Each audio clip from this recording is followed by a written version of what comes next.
I saw Yara Zaid talk about Polite Society and how when it was released in theaters in the US, there wasn't much turnout. And on that same vein, I do remember her talking about the recent award shows and like the drawbacks from whatever the fuck happened with Barbie in the nominations, etc.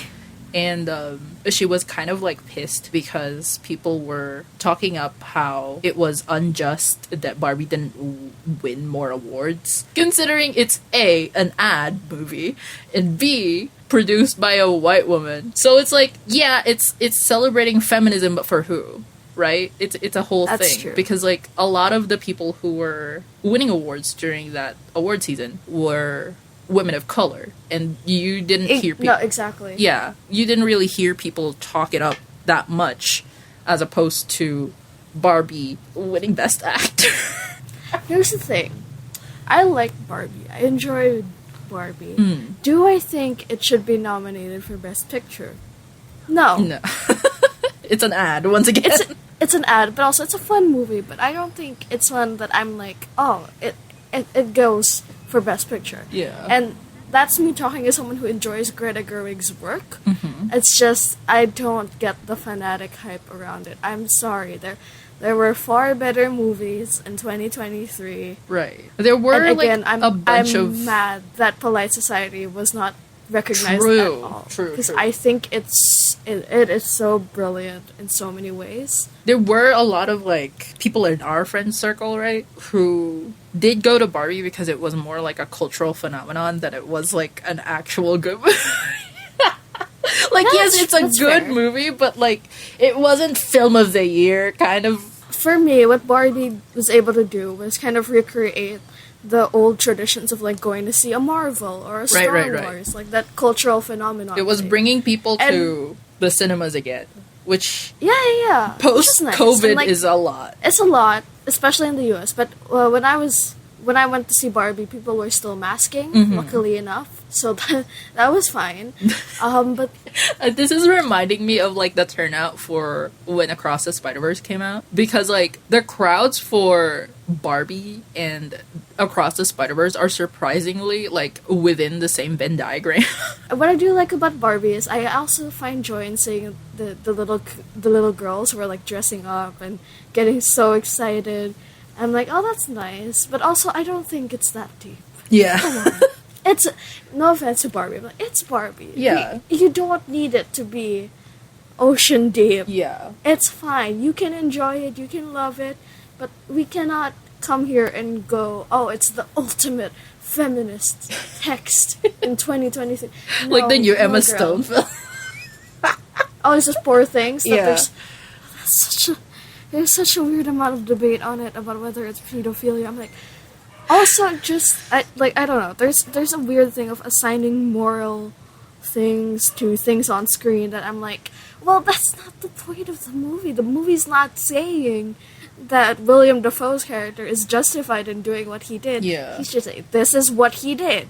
Yeah, that's actually so strange. That's also, like, looping back to Polite Society and Nida Manzoor, right? Because it's the same exact thing that you see in Polite Society, where you're supposed to side with the main protagonist, right? Yeah. And very evidently she is doing something that is morally wrong. And yes, at the end she is still right, but the way she goes about it is negative. And that complexity is something that a lot of people don't really try to consider when they're doing, like, film analysis or any kind of literary analysis, like, because a lot of, like, writing these days, people want that writing to be like, whoever is your narrative character on screen has to be 100% morally right in whatever decision they make. They can't be human. Just in case, because we haven't said it formally. Hi, we're here to do our March episode on Nida Manzoor. Sorry, we got a bit caught up in talking about the movie already, but... Polite Society. And We Are Lady Parts. We Are Lady Parts. We watched We Are Lady Parts with Stess very recently to like refresh everything. Before that...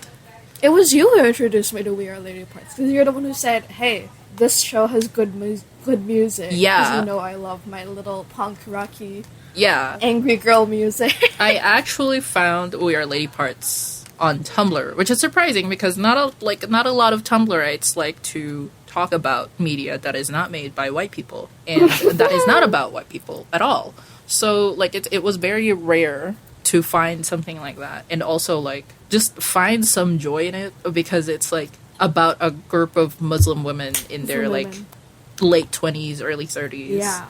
And like navigating life around like societal expectations and relationships with their families and their friends. Yeah. Religion.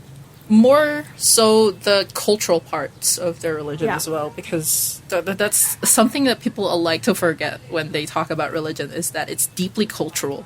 You really cannot separate that shit from Like, from that's the same society. Way. It's the same way that Filipino Catholicism is completely different from American Catholicism. Right, yeah. Where I hear about my cousins going to church, and it's like completely serious. You have to dress up in button downs and all of that, and I'm like, oh.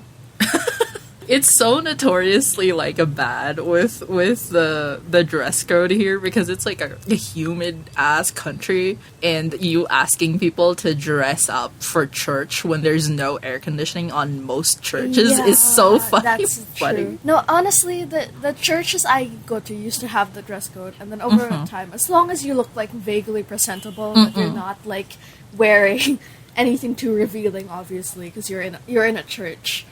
But generally, they don't turn anyone away for dressing less than the button-down things anymore. And that is because it's so hot right now. The difference between Western Catholicism and our Catholicism, I guess, is like there is still like zero separation of church and state.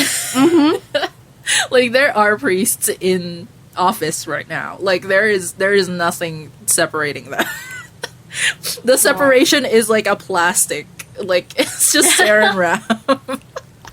It's a small wooden barrier. Yeah, it's like that scene from Pushing Daisy. Yeah. But yeah, I'm remembering parts of Your Lady Parts. I wasn't really watching very closely when we were doing the rewatch, because I can't be on my desk for too long when Cleo's home, which is why we were having trouble recording. So from what I do remember, there is like it's very like intertwined with religion and culture and also feminism, like the base sense of feminism, because the role of women. Yeah, so it was culture. kind of sort of relevant that we brought up Barbie and Poor Things, because the way feminism works in Western countries especially, and like Western settings in general, even with us, women. even with us actually, because like the internet is so deeply westernized that you can't really deny that 90% of the shit that we talk about is a result of westernization.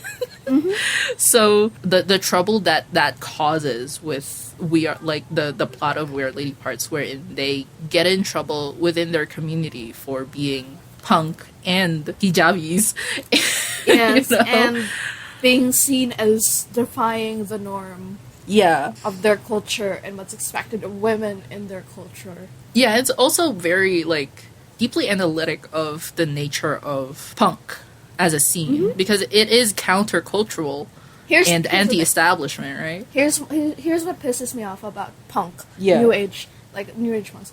I've seen some punks who were transphobic, and I'm like, then you're not punk. Yeah. Punk and other countercultures are all about supporting and giving back to the community. Punk especially is anti-establishment. Yeah. And about creating this community based around your mutual experiences and your mutual dislike of the system as it is. So again, I'm like, if you're claiming to be punk and you're spewing out transphobic rhetoric, you're just not punk. Islamophobic too, like And Islamophobic. recently. Like what's going on with Gaza? With Gaza, if you can, as I mentioned, donate to PCRF, donate eSIMs. Yeah, we did link a few stuff from last month. Yeah. we Donate, did, it's super yeah. easy. Do the If you have clicks. the money. Oh my god, I Do still the have to do clicks. those. Do the clicks. I did the click earlier. Do your clicks, everyone. Let's The help daily out in all the clicks. ways that we can. Yeah, but they even have like this thing about UK immigration and being an immigrant. Because my ninang, who lives in the UK, is an immigrant. And it is a whole completely different... They treat you differently. So I remember when me and my mom were visiting, and we were at, like, this ukay, or I guess thrift sale, as they would say. And then we were approached, but we were buying something, and they asked my mom if she was a nurse at the hospital. Very like, no, Asian for people to approach you and know. ask if you're a doctor. That's Which so we're funny. not. Yeah. She's not. And we had to be like, oh no, we're tourists, we're visiting, and then the people kept apologizing over and over. I'm like, yeah, but I think we should all examine why that's your first instinct upon seeing a Filipino person. There's a whole conversation to be had about there because our government likes to export labor without, raising the... Yeah, and without raising the wages here. And yeah, they're very proud of the fact that we have a large external workforce that does not work for the country. And how messed up is that? Yeah, like, and they're not wondering why. No, I don't think that was, like, investigated much in the series because it is a very short series. They do have to cover, like, a lot of stuff. I think it's investigated more into how they assimilate or, like, they... are a part of British culture because they have a whole song. It's like broken by the empire, raised by MTV. But still, it's fish and chips for tea. I do like that they investigated that topic specifically without like compromising the tone of like levity in the show. They don't seem like they're pandering to an audience because these are topics that are deeply ingrained in their everyday life. Like that's not. You can't say a show is pandering to something if that's just, like, part of life, you know? And that's also, like, a bone to pick I have with, like, fans who... Or, like, critics specifically of shows like, say, Heartstopper, right? They like to point out how it's so last week to try and pander to a straight audience by talking about homophobia on a gay show. But at the same time, it's like, is that not...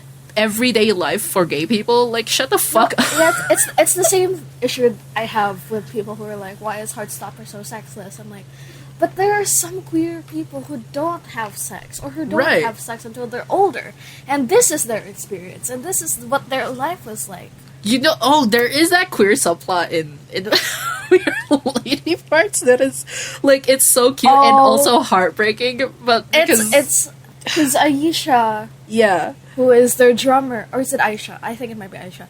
Aisha, their drummer, is a queer Muslim woman. But the thing is, she accidentally gets a crush on this, like, very vapid influencer character. I don't remember her name, but who kind of sees her less as a person and more as a symbol.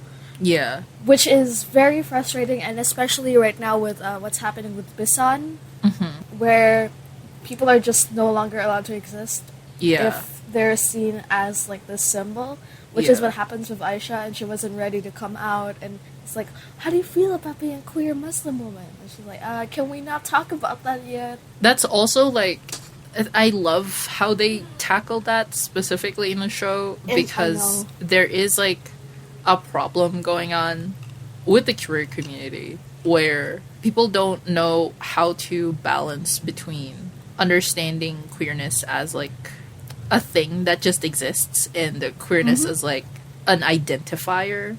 People try to turn you into the spokesperson of your specific group. This is something we experienced with deeply white fandoms, where a lot of people like to, like, ask you what's your take on this, and this, when you're just, like, minding your own fucking business. And they want to ask you that specifically so they can have that to hold over in arguments with other people to white knight in your stead. No. It's so stupid.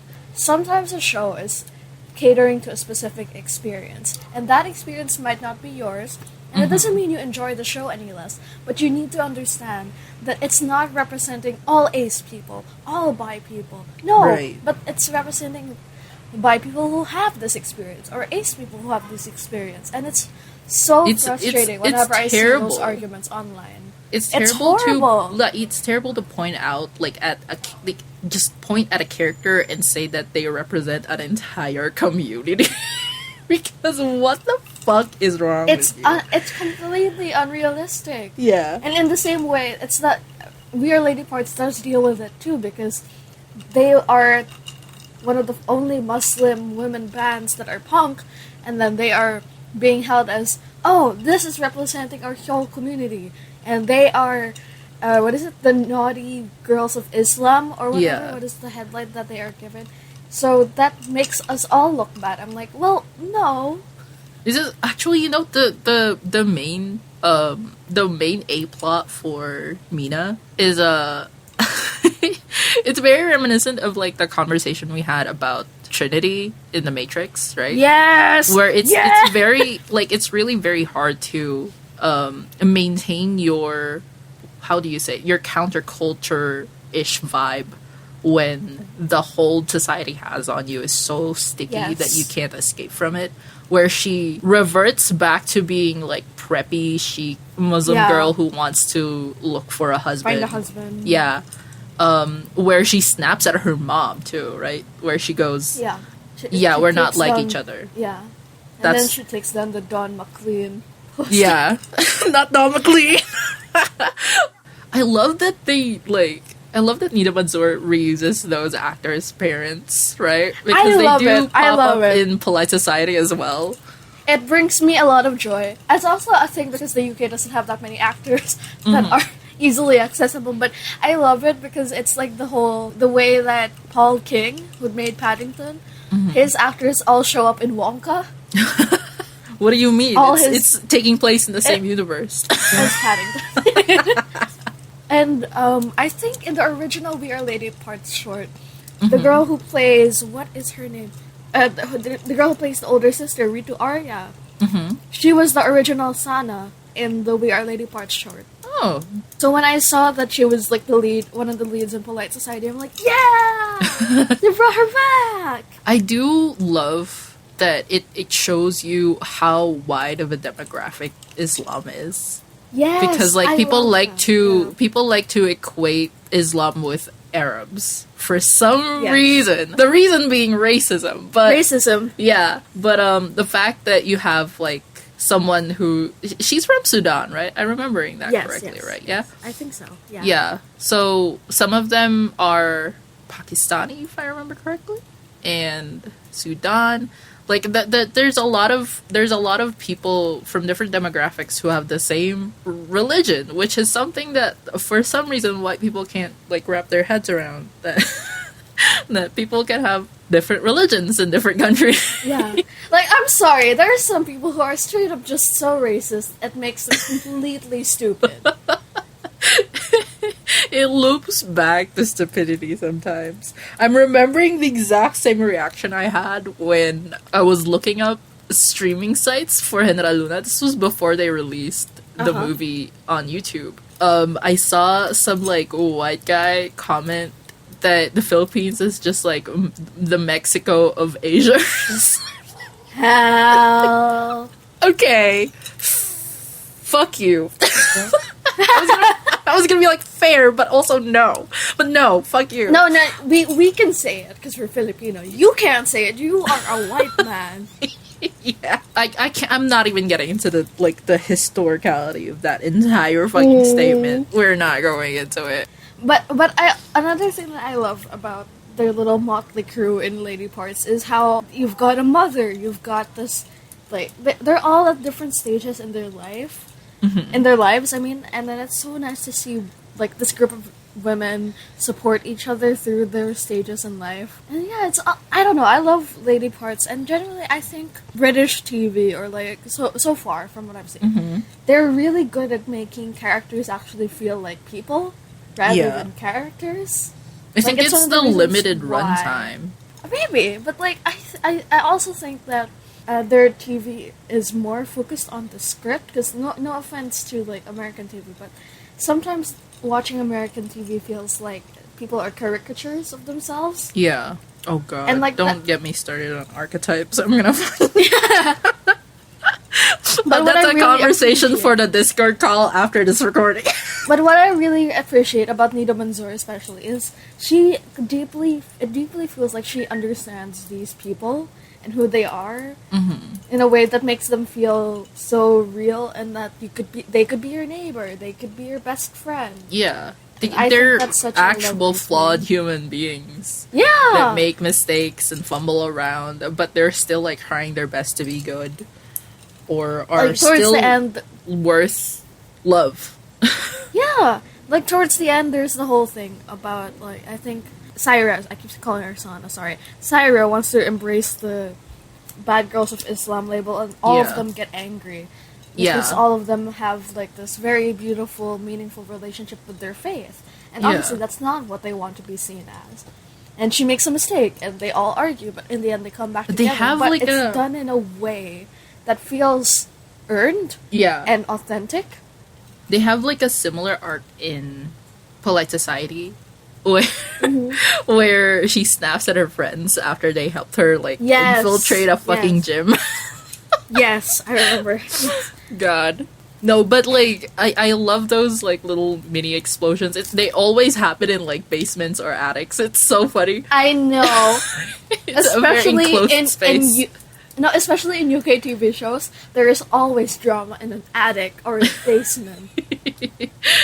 It's so cute, but also like I love those moments because like you do get to see these characters be people, which is Yes. something like the bar is on the floor. I'm sorry, but like, it's like sometimes the people on like this level of complexity is something that like Twitter would call someone toxic about, right? Yeah.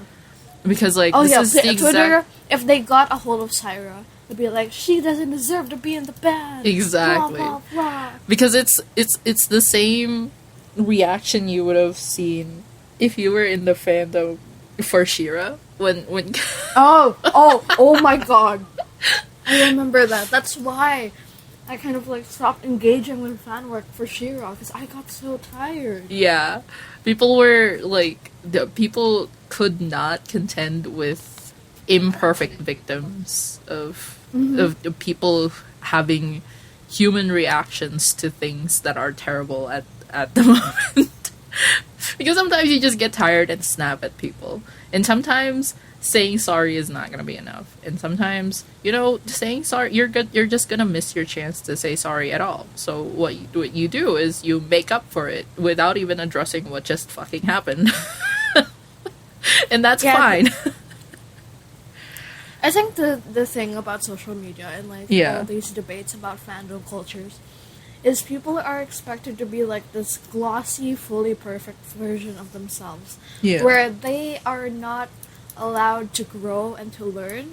You just Yeah. have to know before you make an account or speak on anything. Like it's one of my great frustrations about the internet in general right now. I'm like, there's no room for growth. You'll just immediately be written off as a bad person. Like sometimes people are just bad people. That's fine. That's when It's the we should same not kind of forgive like them. But like, I guess that's why a polite society didn't take off too well, in my opinion, right? For like younger audiences who do want like a wacky buddy cop type kind of like vibe, where actually the plot beats for polite society do feel like the 2010s musicals that were very very much viral at that time Yeah. period, like Dear Evan Hansen. What's the other one? Be More Chill, right? More Those Chill. those type of plots where the main character makes a mistake and keeps rolling down that fucking and has to painstakingly roll that rock back up the hill, but it's let's those go, same Sisyphus, plots. Let's go. You would expect those type of people who were into Be More Chill and Dear Evan Hansen to rally around what is essentially the same plot with a female character who is not white, but they don't because I wonder because question. Keep going. I feel like you can find the A reason why. yeah, but I just think people wouldn't appreciate it in this environment that we're in, where they don't like having to talk about redemption and revenge in messy ways. Yes. Because characters can't be people if it's media aimed towards all ages. Which is so dumb. I think characters should be people, especially in media that's all ages. Yeah. I think that's why people flock to Bluey. Like, because people crave, like, imperfect characters that they relate to, that they can see mess up and see apologize. Sorry, every time someone brings up... works. Sometimes whenever someone brings up Bluey, I just remember the fact that they inserted like a veteran in there. I'm remembering that poem that's like in Bluey's world, Arabs are also dying. Okay, it's like that Cars Jesus post. Yeah. Be critical, bro. Another thing that I also really love about Nida Manzoor is how much stock she puts into female relationships. Yeah. Like, all her projects have such, like, this beautiful understanding about the nature of female relationships. And I think it does come from also her saying that her older sister is her muse. Mm-hmm. Which I'm like, as an eldest child, I'm like, And especially with Rita Aryu's character, I remember when I first watched Polite Society. Mm-hmm. It was like, because I went and I realized that I'm not good enough. I remember when that happened in the movie, when I was watching it for the first time. I had to pause and go, oh no. Oh no! What are you these days? A disappointment. That shit was so out of pocket. That is so mean. That is so mean to me specifically. That was the one that got you. What got me was like, because I figured I'm not good enough. I'm like, oh man. I'm like, oh, Nida Manzoor, you kind of hit a little too close to the artery there. But also, like, the two girls' relationship as sisters is so realistic. So I'm like, I want to strangle my sister. I would also kill you if you touched my sister. Right. It's the Cain instinct. But yeah, it's such, like, she has such an understanding of these wonderful female friendships. And, like, in all the ways that you love and you hate your best friends. Mm-hmm. And even, Mina's best friend, her childhood best friend, who is very, like, traditionalist, you don't come away from it hating her, you come away from it going, oh, I understand. Yeah. Like, I understand why she doesn't go to the concert to support her, because that's just not her. But she understands that it is Mina at the end of the day. Yeah. And I think the show was really kind and respectful about that character and how it made you understand where she's coming from. Right. She is very conservative, but I also kind of understand it in a way that, you know, you have to be conservative in their kind of circles if you want to come out of it marginally less stressed about life. And also I think in that way that her best friend has like this thing where adhering to this and being able to choose like a husband for myself who I like and who I enjoy, like, she does like her husband. Mm-hmm. Like, is her own way of taking back control in that society. Yeah. And even her trying to dictate what's going on with Nina is a way of trying to get control. In that way. The fucking antagonist for Polite Society having that same exact like arc of like she wants to make a clone of herself that could like it's just like cycles of mother-daughter. The mommy issues were not playing around. Mommy issues in this movie. That shit hit. But like it's you can take it literally, right? Like she wants to insert a clone of herself in someone else's womb, but also like you can take it metaphorically, wherein she wants that child to be herself. She wants to live vicariously through that child. Exactly. And not even heed that child's like wishes or dreams in the future, because in her life she never had that. So why should her child? Yeah. So it's the cycles of violence, the feedback loop of, you know, misogyny, systemic misogyny. Christ almighty. And even in the ways that like the antagonist, the mother, even pulls their parents into it because their parents want a better future for their daughter. Yeah. And doing that, they accidentally perpetuate that cycle, which is stuffing her in this box that she doesn't necessarily want to be in.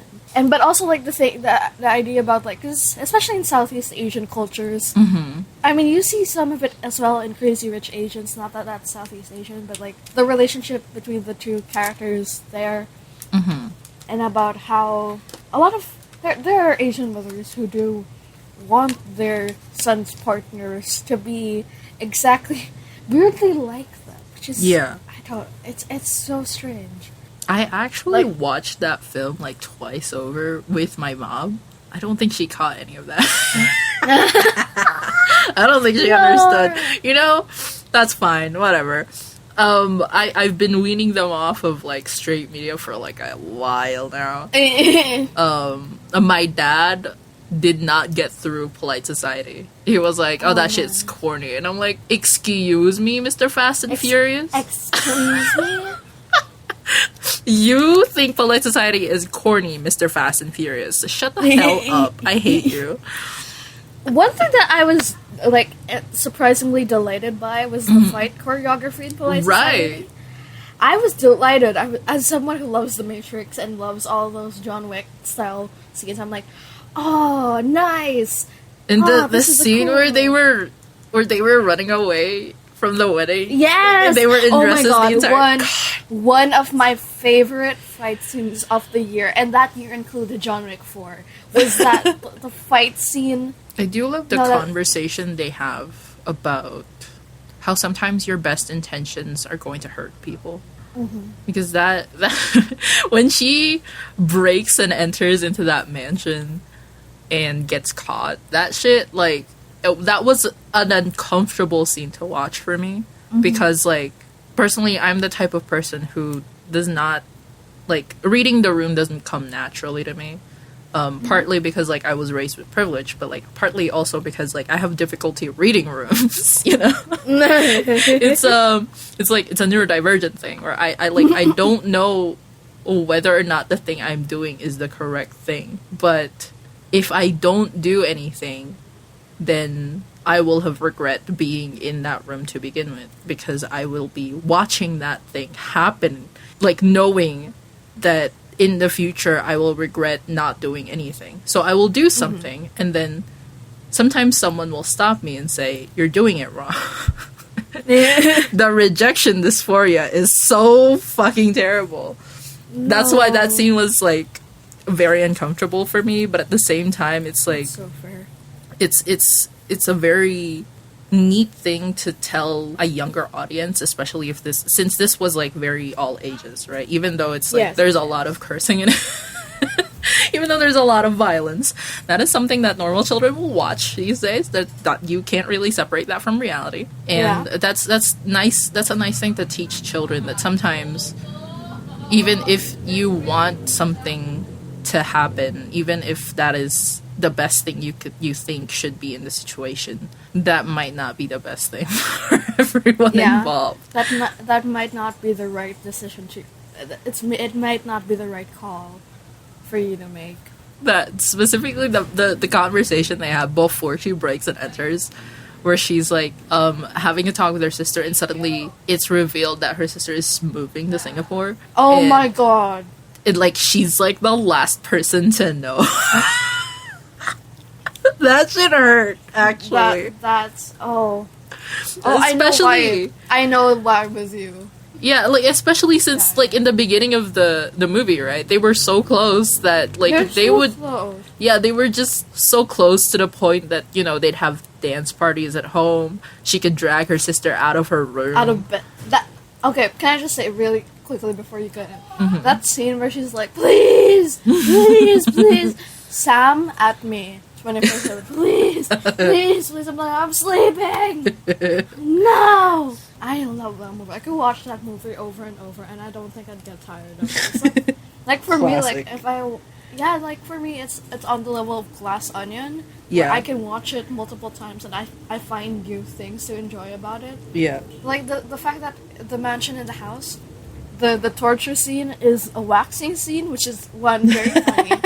But also, when you think about waxing in the context of women, and how waxing is a way to uphold patriarchal standards of hairlessness, it's like, ooh. And the fact that it's also non-consensual, technically, because it is a torture scene. Yeah. You're like, ooh. I feel like they don't write villains with that level of complexity ever, right? Like, you know where the mother is coming from with wanting to live her own life, but also, like, it's very complicated of her to do that. Like, they used to write villains like that. Right now, like, if you write a villain with any level of complexity, people will start being, like, apologists, which is annoying. God, I don't want to think about Izzy Hands. God damn it. But I don't know. It's something that, again, the writing in that movie is just so good. Everyone feels like fully realized characters. Even the parents who are... Even the parents! Yeah. The fact that, like, God, that conversation she has with her mom where she was trying to get her mom to, like, cancel the wedding. And then her mom very gently talks her off of it. That's... It's the so... mommy issues, it's bro. so much. And it's the same mom from We Are Lady Pop. I it's like, know. Oh, Queen, you hit us twice. That shit killed me, bro. And this is like one of those movies where you literally you throw a stone and you will hit a woman. So true. Not a single man in that movie who is actually important. It's so true. Those are the three dudes I remember. The dad, the guy that Amina has a crush on, and that guy. Yeah. What can I just say? Amina and Asan are really cute. Like they are. I remember watching it, and the Greek restaurant is so awkward. You know the aesthetic thing they do, where when she's daydreaming or doing her like personal music video, there's like a little swoony, right? Yeah, and video. then they change aesthetics. It's so cute when they do that. It's so fun. I love it. And like there's like a whole dancing sequence with the two of them. Right. It's like an homage to like old Hollywood films too, because it's so cute. Amina I love it loves old Hollywood. I love the both of them because they're both so awkward and they don't realize that they're awkward in the same way. And like I always think about when the way that the roles are reversed here, right? Like this guy, we don't even know what this guy's job is. He's just like yes, that's true. One of the band members' brother, and he goes to uni if I remember correctly. But like we don't know what he does. Amina, on the other hand, has a microbiology PhD. We see her doing all her the job. microbio labs as well. Stes was having fun with it. I know. I remember when we said we were going to introduce this to Stes, I was like, oh, Stes is going to have so much fun with the microbio stuff. But I love how it starts with him going, oh, she's not my time. She's not my time. And Amina also becomes less interested in him. She's like, okay, I'll let it go. And then as they spend more time together, he's like, so what's Amina's deal? Oh my god. And I just like, if you fuck with her, I fuck with your face. She's so real for that, actually. I know. Protect Amina. Protect her. Even though she kind of sort of fucks up. Protect her. Oh, her and like, Saira, I'm kind of not surprised if I look up anything about this fandom and they get shipped. Oh, definitely. Oh, definitely. Oh, come on. Yeah, their whole like opposites attract thing. Yeah, if this was more of a popular show, 100%, there would be Saira Amina Warriors and Asan Amina Warriors. She has two hands, guys. Come on. They can hold hands. It's fine. In all of Nida Manzoor's things, the chemistry is chemistrying. Yeah, you know, sometimes people just click. That's the thing that people don't understand much about like romance writing, which is why kind of like the romance comedies going on in all of Nida Manzoor's works actually work. Is that for a romance to work, they actually have to get along. Yeah. They have to have interests that align. You know, they have to have common ground and, you know, a cute vibe going on. They gotta have a cute vibe. It's not just longing looks and it's not just the chemistry, but it also is the chemistry. Someone saying, okay, the series is reminiscent of Schitt's Creek and the joy it spread for showing a same-sex couple without the constant terror of homophobia. Why? Okay, first of all, true, but also, why are you focusing on the same-sex couple that were together for like an episode? They were, I was like, and also, that wasn't very much a good relationship. Okay. Yeah, they didn't last very long. I hope she gets a better girlfriend. So true. Personally, I think they should bring back Rita Arya from Polite Society and make her the girlfriend. Maybe she should just... Well, no, they can't have relationships in the band. I feel like that's a taboo. I'm sorry, Saira, the shippers.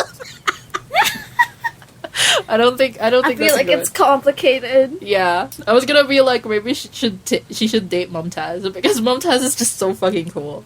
Mumtaz is too cool to date anyone in the band. I feel like Mumtaz has a different, like, Mumtaz is the kind of person who shows up and is like, yeah, I got a partner. She's so autistic for that. for being very invested in whatever is going on with the band and not much else. I love oh my god, I remember trying to hit up clubs to do gigs for, and she just plays up my husband. She plays up the victim card. Is so fucking funny. It's the same thing with Aisha when she's an Uber driver. It's like, yeah, they're gonna send me to marry my cousin. I love that they have day jobs too. It's realistic. Yeah, it's very realistic of them. It's reminding me of this one streamer that I like to watch. Alina will confirm. She has a day job in like administration or accounting or something, and still comes home at the end of the day to do streams for the entire night. And I'm just like, Queen, please get some rest. At the very least, they have like downtime between band practice to like write songs. Oh my gosh, I have to bring this up because I did remember. I'm trying to remember who will corroborate this. Maybe it would be like Samir or something. I am kind of reminded of Bocce the Rock, if you've heard of it. Bocce the Rock basically is this. It looks like just like your random anime girl kind of. It does give off a more like Lucky Star vibe than a K-On vibe, but it is sort of the same wavelengths as K-On, where it's just. Did you know I grew up watching K-On? Yeah, like I used to get pirated K-On DVDs. So true of you. But yeah, Bocce the Rock is about Hitori, who has intense social anxiety and decides to learn the guitar to kind of just like as a conversation starter for people, because she thinks music brings people together, right? And she kind of just like works on that assumption, and then she gets so good at like the guitar thing that she kind of like becomes an internet star, but she still has no friends. So, so the conceit of the show is similar to Amina, where she's kind of just like at this cusp of her life where she wants to have more friends who have similar interests, and she joins a band. And there, she flunks out her first gig. She's so bad at it. But what's very different from We Are Lady Parts with Bocce the Rock is that We Are Lady Parts likes to it's very interested in exploring the relationships between the band members in deeper ways than just we are friends. Sometimes the band members disagree with each other, and that's interesting because like having, and that's like normal in any creative endeavor. Having like clashing perspectives in any kind of creative group is kind of like integral. This is how they write one of the songs, right? It's like Bashir with a good SJ, as you were saying that there would be people who ship Amina and Syra, I just went into the Lady Parts tag. There is ship art. There's There's this very beautiful painting. Told you. That was like posted on Valentine's Day. It's really pretty. So true of them on Valentine's Day. I wear a plug. That's On cute. February, Femslash February. So true of them. So true. I love how in fandom we have Femslash February, and then afterwards we have Women's Month. So true. The party just keeps going. Yeah. All throughout, baby. All throughout. What's a good one for May? I don't know. We'll think of one.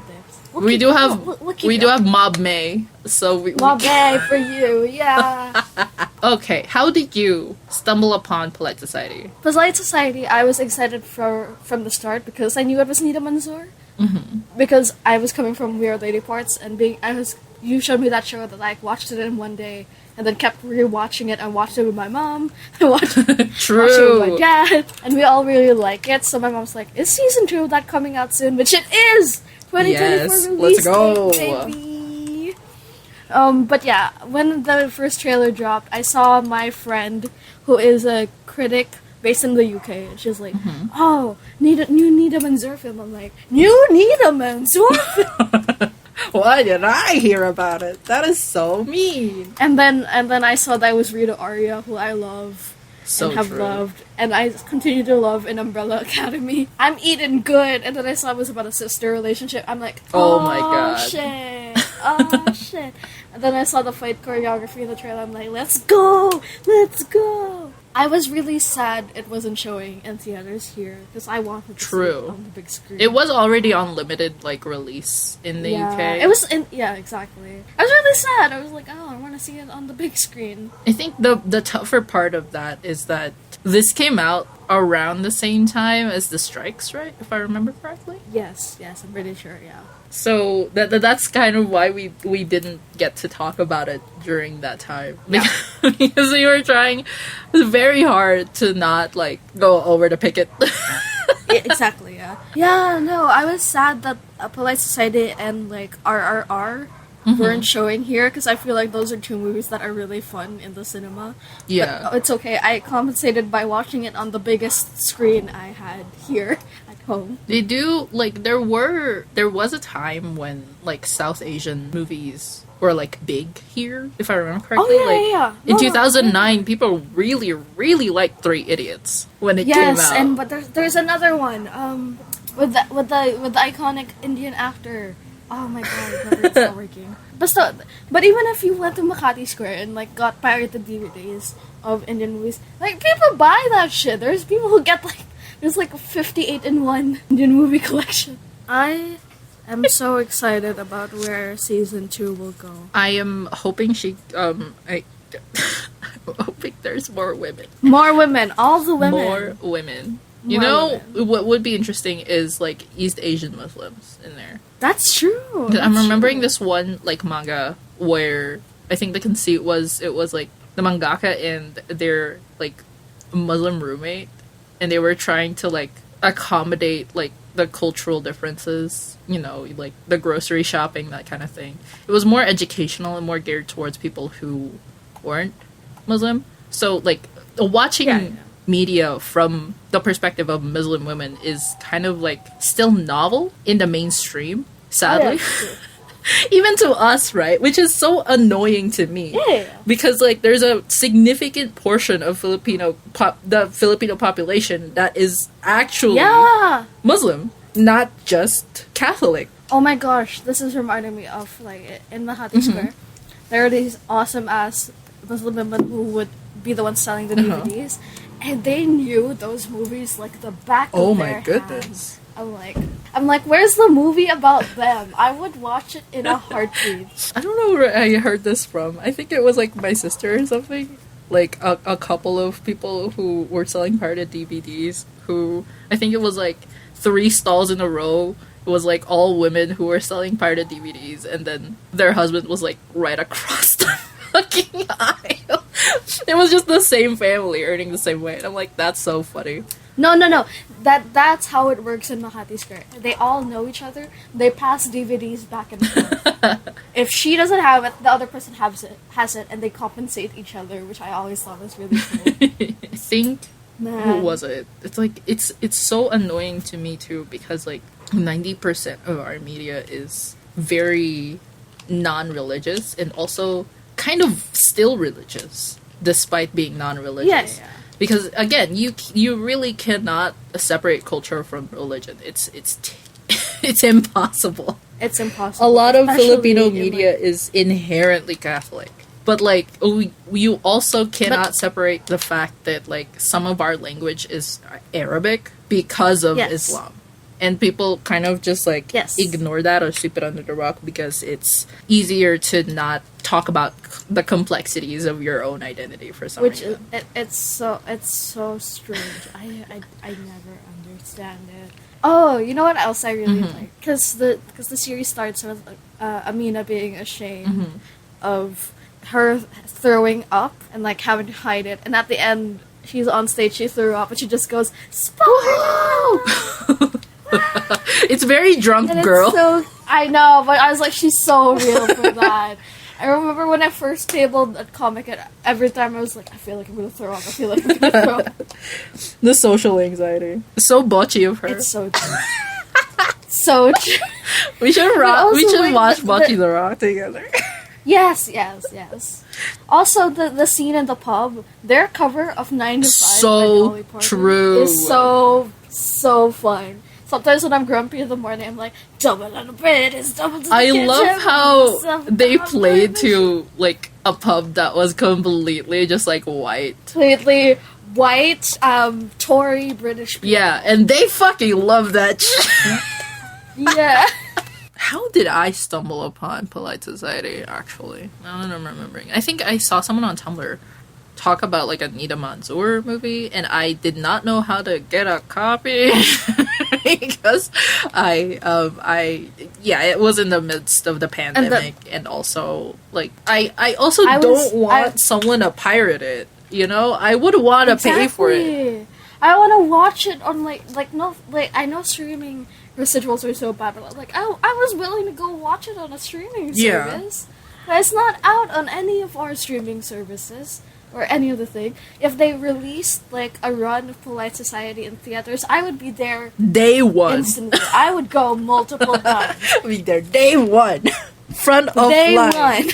It's the same thing that happened with Lisa Frankenstein and the Holdovers, where I wasn't sure that it would get like a Philippine release, so I pirated it. It's like that one study. I think it's that one study of the people who pirate media are also the people who are first in line to go see it through legal means. I actually, I backtracked that article because I am thorough and also pedantic and annoying. So I went and looked at the sources, and the actual source was very interested in like the result of piracy itself, because that study was not very widely known, and also was actually like suppressed upon release, if I remember correctly. Yes. There was this one article I did hear that. that came out that I think the EU actually commissioned into being, like, they gave the grants for someone to actually do the research. And then when the research came out, they suppressed the information, because the information returned back to them that actually piracy does not hurt sales at all. Here's the thing. A lot of people who pirate are just looking for access to the thing. Because with so many like media conglomerates and media companies who are all locking their movies and TV behind a certain platform, it's impossible for anyone who enjoys watching movies and TV shows to keep up. Here's the kicker, right? I actually did more research into this because I'm, again, pedantic and annoying. I watched this one YouTuber who did some research behind it, specifically about piracy in video games, which is also another, like, a different topic that we will not get into because it's a lot. But it does show that piracy isn't actually theft. Contrary to popular belief, piracy is not theft. Piracy is copyright law. The thing that they are deeming illegal with piracy laws is actually you distributing that. Because what publishers and companies want is just, they want to monopolize that thing that they are distributing. They want to make profits out of it. So when you distribute access to that, you're not actually stealing, because you're still able to buy it officially. Yes. As a person who loves movies and TV, like, I literally write about it. This is kind of partly what I spend a lot of time doing right now. Oh, hey, you still haven't done your podcast, like, my podcast mention of Supernatural. Here's your space right now. Supernatural. We did it. Take a shot, everyone. But I think, like, it's so interesting, especially when piracy has helped people access things, and then they've gone on and made art and spread the word. That's even better sometimes than actually being able to go and see the movie in theaters or see it through the streaming service, because it shows like this. Also, you can usually directly send it to the creator if you're lucky. It's like, like they do in Polite Society, where she emails the stunt choreographer. Yes! Oh my god. She's so real for that. I love that little, like, side plot of her going, Dear Eunice. Like, it's info so dumps good. to my idol. And then, oh my god. It's so cute. It I love activated that. me and Stess's fight or flight, because No, but here's the thing. That's giving Baby Gab writing to Steve Irwin. oh my god. Dear Steve Irwin, I really like the way you saved those crocodiles. Oh my god. That shit activated our fight or flight. The social anxiety that came with that. Gab and I are so different from each other just from that conversation. Here's the thing. I don't know. There's something about it that I recently told someone I was introverted and they were surprised. But I'm also like, I don't think that's a surprise to people. But the thing is, I have like a strange audacity where if I don't meet people in person, I am much more able to go, hi, I am so and so.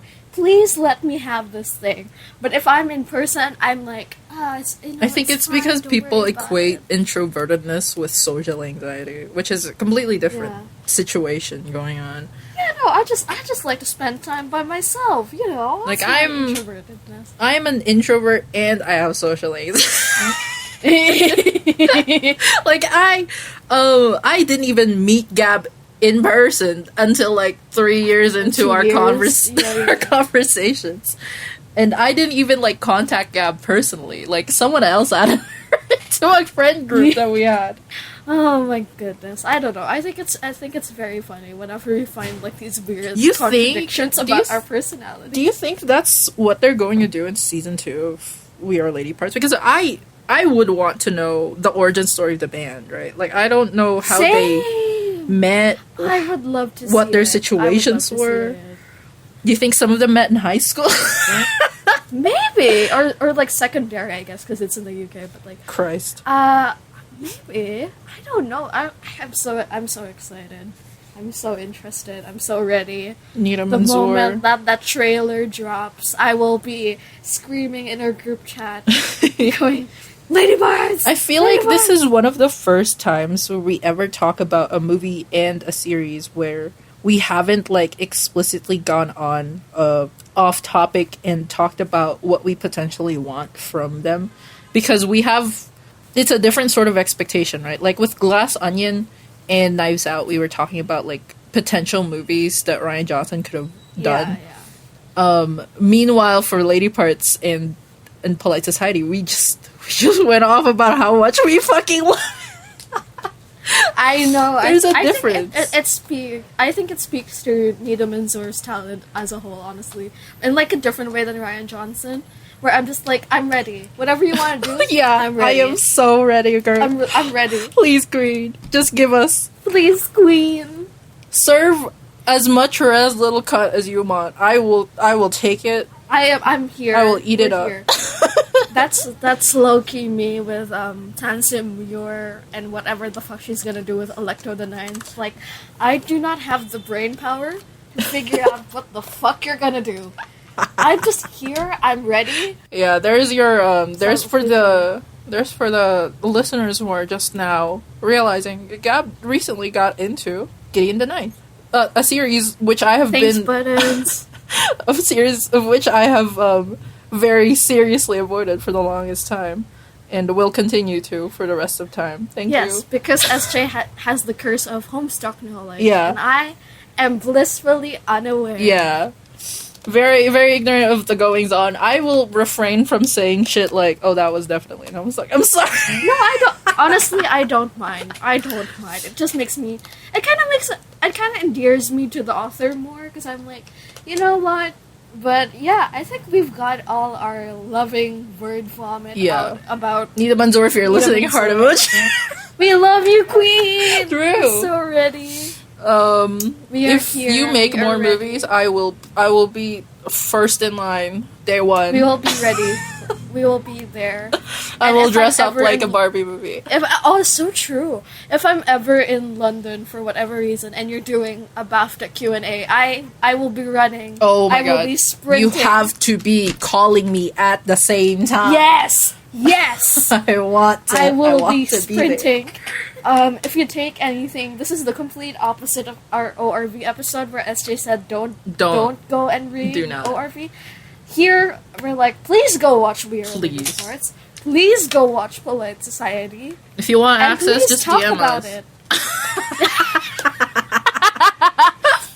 And please talk about it. True. I would love to see more art, more writing, more conversations around it. So. More conversation about it. It's fun. It's a great way to spend your afternoon. Like get some good snacks, get some chips, have a good time. All right. And also, you can buy the music on iTunes. Yeah, you can also listen to it on. I bought Spotify, the album. I'm pretty sure. Yeah. Yeah, I have. There's I your have majors. the whole album on my phone. Yeah. We can link it. So, after. yes. So, SJ, what are we talking about next time? I mean, people already know. I did release the slash. The mob march. The mob march primer. March. So true. Yeah, so the next episode is definitely the Mob Psycho episode. I promise I will not be rehashing episodes the entire time. I will actually be talking about Mob Psycho as a concept instead of just... I'm sorry if I keep doing that. But anyway. It's, again, funniest thing for SJ is just the long form content. Listen to me. Coming. I love it. But it's fun. It's fun for me because I like learning. All right. I can feel both of us just trying to come up with like a witty closing line, and both of our brains just like stalling.